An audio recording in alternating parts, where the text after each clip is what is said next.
and I are gonna go get the live slab real quick. We'll lay that out on this table and then kind of decide which sides we like, how wide we want this to be. There's a lot of options here. We can do whatever we want, but let's go get the live slab first.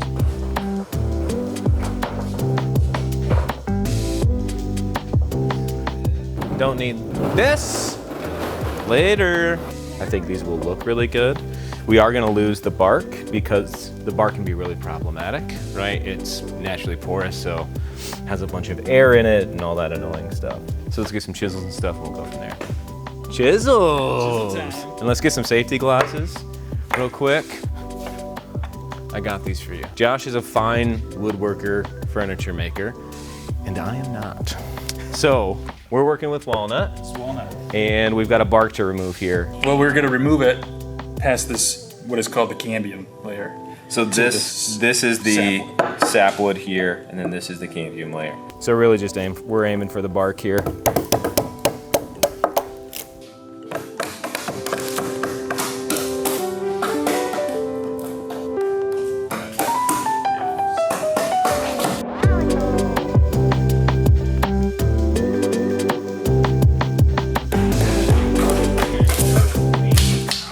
Oh, good chunk. You did it, boy. To get the remaining thin layer of bark off, I'm gonna use an angle grinder with a 30 grit sanding disc. We'll take it nice and easy and slowly carve down the rest of that bark. It's gonna get real dusty. Real dusty. Coming for you.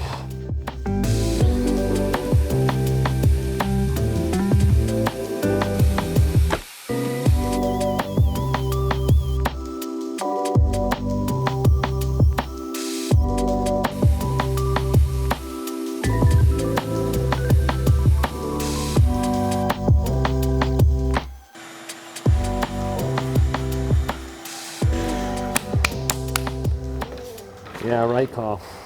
Okay, do you want a palm sand? We'll do it. We got our DeWalt. We're starting with an 80 grit pad on our Orbital Sander just to see if that's low enough to get rid of these scratches.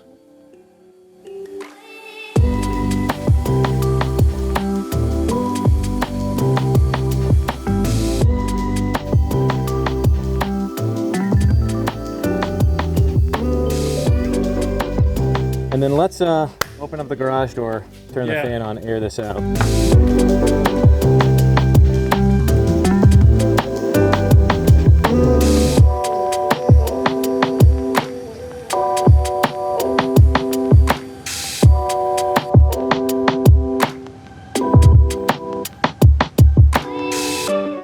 gonna talk to the camera real fast, Matt. Are you ready? So it's basically, this is probably gonna take, what, 40 minutes to get all this better? The way we're doing it now? Yeah, so Lowe's is 15 minutes away? Yeah. So, bing bong. So that's my gut, is we go get the disc that we need. All right, we've removed most of the bark on this one, and it's great, but we've got some gouges here, which we don't want in the finished product. So we had this 30 grit disc, which does a great job of removing all that bark, but we probably should go get some 40s and 60s and 80s from Lowe's, which I didn't get beforehand. Let's go to Lowe's. So Josh and I are done with the majority of the bark that's actually on the live edge as you normally think about it. But there are these gaps in the top, which will look really great when we fill them with the epoxy, but they're full of loose bark, and that's no bueno. So we're using some chisels, some picks from our pick set, just to try to get anything that's loose out of there, and then we'll seal these up with epoxy as well. Hey, see, look at that. Your legs get tired, brother. Like we're just archaeologists. Dino, do you get it? You want to blow it? I was home. Get a shot of this. Yeah. For the form, we're gonna use melamine and cut down two 74-inch by 2.25-inch strips and two 36 by 2.25-inch strips. That's the perfect size to fit our slabs in snugly and to get a little extra height on our box so that no amazing deep pour comes spilling over the top. Let's go get that metal cart real quick, get this wood out of here, and then we'll start cutting down sheet goods. Easy peasy.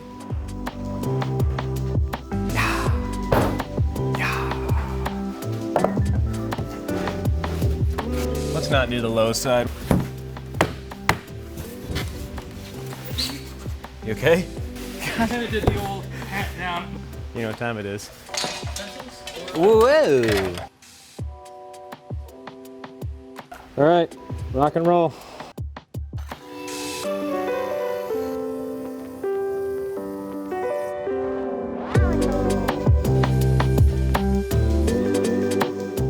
Quick wipe down with some acetone to clear any dust or residue, and we're ready to tape up and assemble our box. To assemble this, we're going to be using a pocket hole jig that will give us a tight connection between our edges and the base. Just space out your holes every 6 inches or so to make sure you have enough. If you've never used one before, there are a ton of videos out there that'll walk you through how to use this. With our holes drilled, we'll start taping up the inside of our strips and the base of our form to make sure the epoxy doesn't bond to our melamine. If you're not familiar with tuck tape, you should be. Doing this part is well worth it. Demolding this table is super easy if you use this stuff. If you want even more detailed, step-by-step instructions, check out the River Table Masterclass by the guys over at Stone Coat Countertops. Mike Quist will walk you through everything you need to know. Final step for the day is sealing up our slabs with a thin coat of amazing clear cast epoxy. You don't need much for a project this size, about 64 ounces is plenty, just make sure to mix it thoroughly.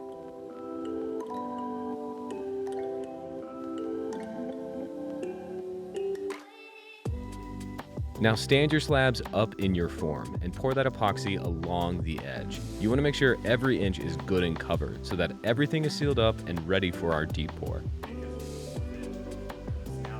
Any epoxy in the base of the form will just act like a clamp and keep your slabs in place for the rest of the project. We'll let this dry overnight and keep going tomorrow. What's that?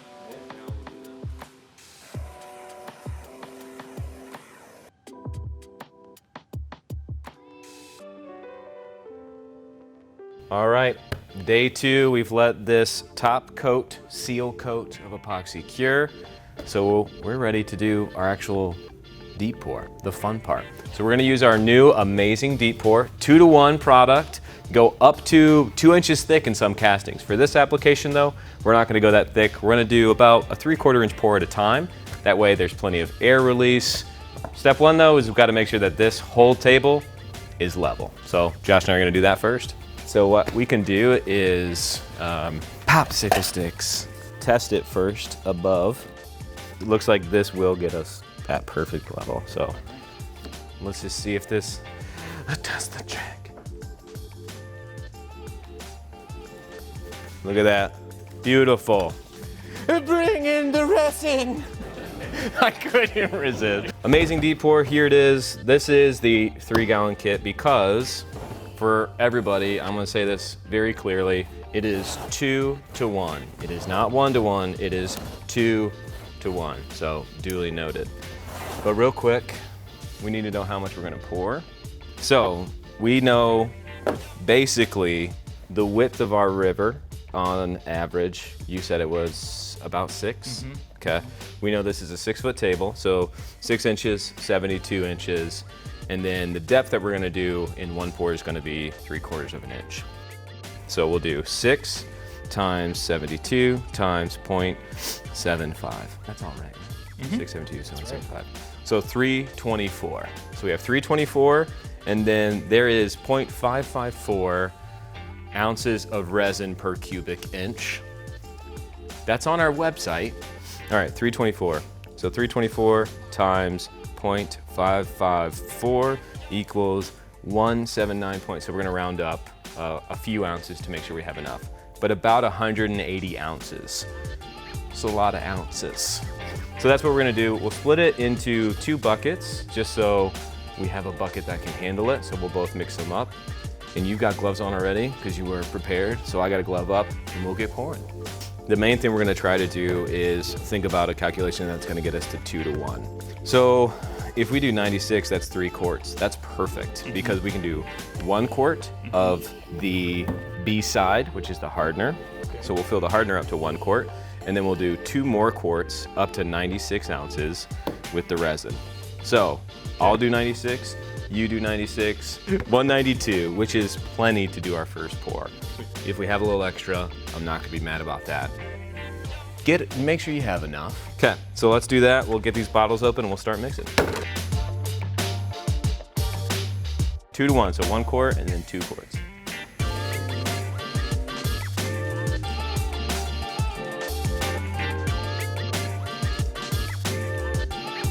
But we're getting really close to all this. There's bubbles in here, that's okay. They will release because of that open time and because of the thin viscosity. So I'm not worried about that at all. What I am worried about, Josh, is the color. Yeah. Yeah. So you can do whatever you want with the river table. You can add a little bit of dye. You could add some powders to give it a different zest. You could do it just clear. But I've got a wall of our colored powders, which I think is what we're gonna do. So let's head over there real quick, since these are pretty much done mixing and we don't have to worry about their open time because we have more of it. Let's go over there and let's pick out some color. So I'm definitely gonna do some cotton candy, some forest green. But we're gonna do this pewter, which is a beautiful, beautiful color. All right, we got our pewter, but how much do we add? Is it 2 packets? Is it just a little dash? We don't know. So the Stone Coat crew over there, our brother brand, showed us this trick. You get a clear cup, a paint stick will do. We're just gonna make a mark on that cup and the paint stick. That is the thickness of the river. So we can actually add some powder to just one of these first, dip this cup in here and see what it actually looks like. That was a great tip from the Stone Coat guys, and they're good fellas. So let's open one of these up and let's start adding a little bit of powder. Cool. All right, so I've got my tongue depressor here. There's no going back right now. Do you feel that tension? I feel great. It feels great. Boom. Well, let's mix in this powder here. Since it's thinner, it doesn't mix in as quickly as it does in other epoxies, so you have to give a little bit more shoulder work, so to speak. And we'll be able to test in a little bit here.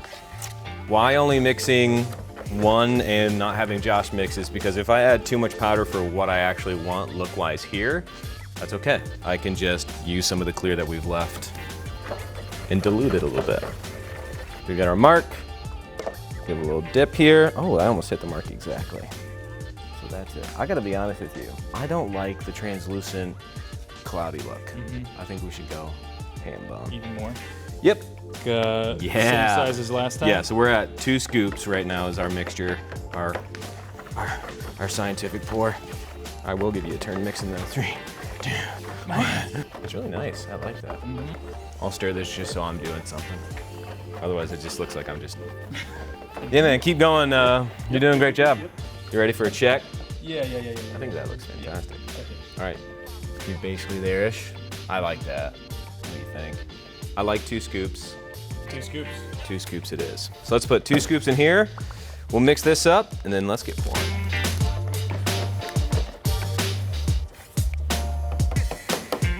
We did a quick pour this into that to make sure that our colors were even because, you know, there's nuance in the top of a popsicle stick scoop. So that just makes sure the powder's evenly distributed. And we've been mixing a good while. This powder's integrated. It's time to rock and roll, dude. And we're gonna go up just a little bit at a time here. We're gonna start with a 1/4 inch, that way we're torching out air, but it's go time, let's rock and roll.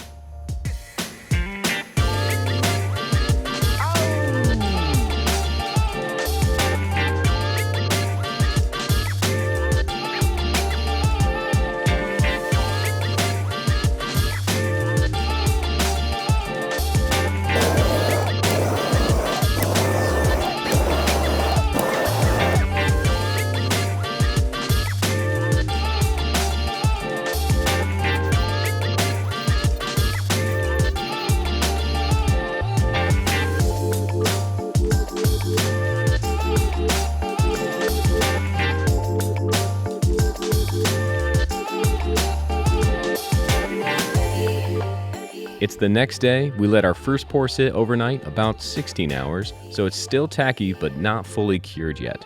That's the perfect point to go ahead and pour your next 3/4 inch layer.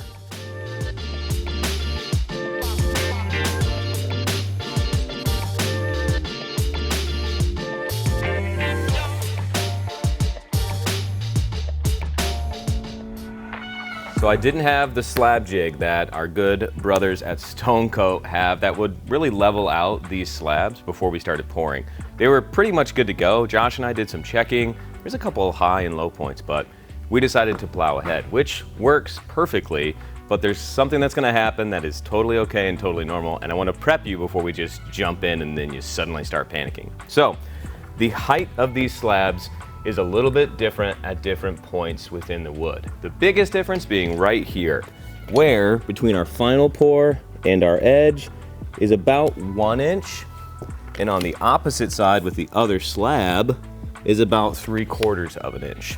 So that means there's a 1/4 inch difference that we have to make up for here because we want that resin to hit the edge of our slab. So when I do this third pour, everyone, you're gonna see a large amount of resin start creeping across this slab. Am I freaked out about that? No.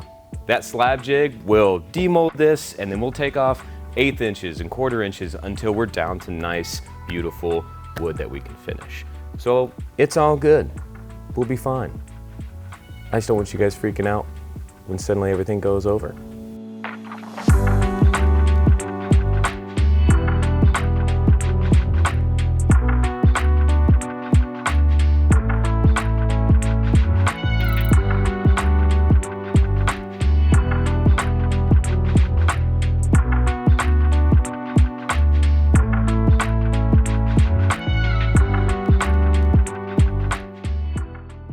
That was our last big pour. So I'm gonna go ahead and use some amazing deep pour to do some gap filling on some of those bigger areas where we removed bark earlier. It just makes for a cleaner look in the end. Full cure for amazing deep pour is 7 days, so time for a little siesta. All right, we are back after 7 days, which was no time for you, but 7 days for us. And our epoxy's fully cured. This thing is done.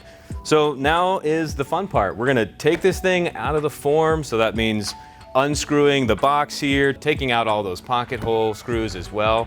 And then we'll kind of pry this slab off and we'll take a look at what we've got. After that, we're gonna go level this thing off using the Stone Coat countertop slab jig. So I'll show you how to use that. Let's demold this.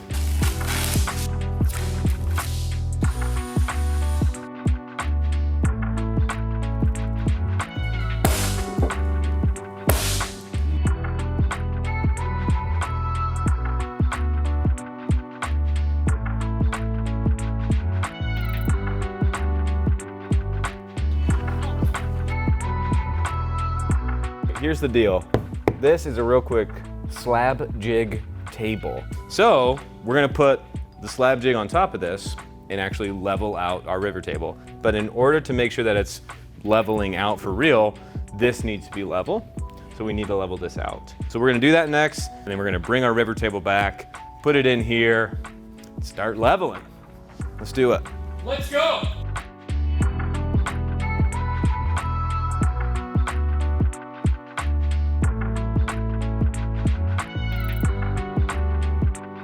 No, it's fine, I'll wait. All right, so we are done. The slab jig is here, it's set. We've got the table that we need to use the slab jig done too.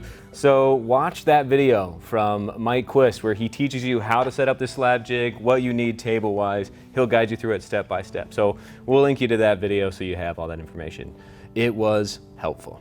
So we're gonna go real slow. Josh, what'd you say, a 16th at a time, probably off the top? 16th at a time. 16th at a time. You feel good? Did you double check the depth? Yep. Okay, and I checked it once, but you checked it once. The only.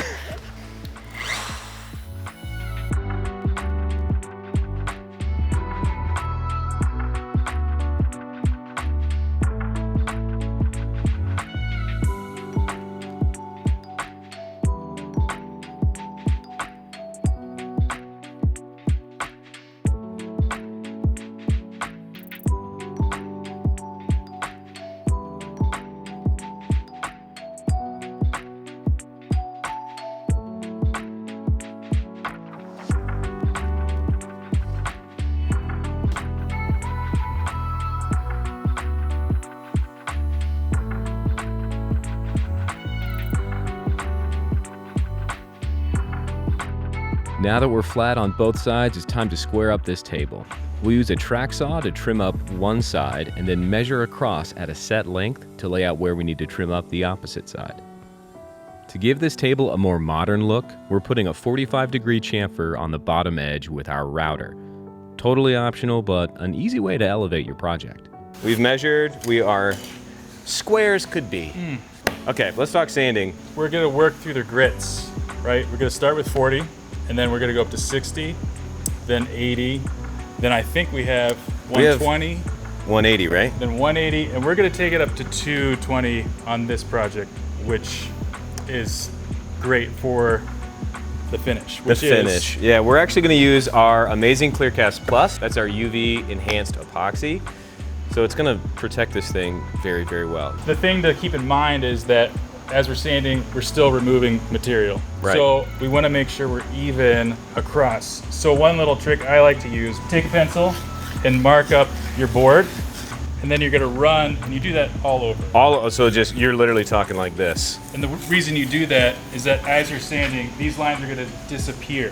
So these lines leave us as we level off. And if it's gone, don't go back to that spot. That way you're keeping a nice, even sanding throughout the process. The other important thing as far as moving through the grits, you wanna take it slow as far as progressing at the very beginning, because you're making some pretty deep cuts. You don't wanna jump from 40 to 180 because you're asking 180 to do a lot of work. That's too much work. And that's it. So it's just taking your time. You can, with the random orbital, which is what we're gonna use. That's right. We can go back and forth. Okay. Nice and slow, and then we can then go with the grain. Doing a top coat of epoxy after we've sanded this up to 220, 320, whatever it is, will actually give this a glass finish again. So we don't actually need to go any higher on this epoxy than we do on the wood. So Perfect. We're cooking with gas. Let's mark up the other side. Look at that. Ding, ding, ding. This photograph. Every time I...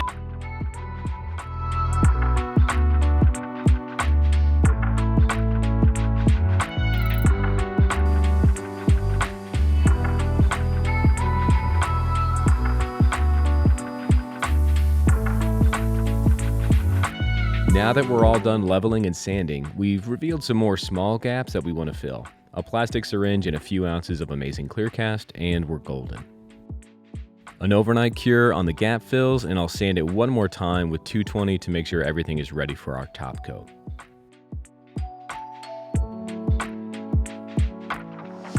While the dust settles, I'll prep our table legs. These are prefabbed from Lowe's, and they just need some light sanding to get rid of any rust. After that, I'll hit them with 2 coats of flat black metal spray paint and let them dry.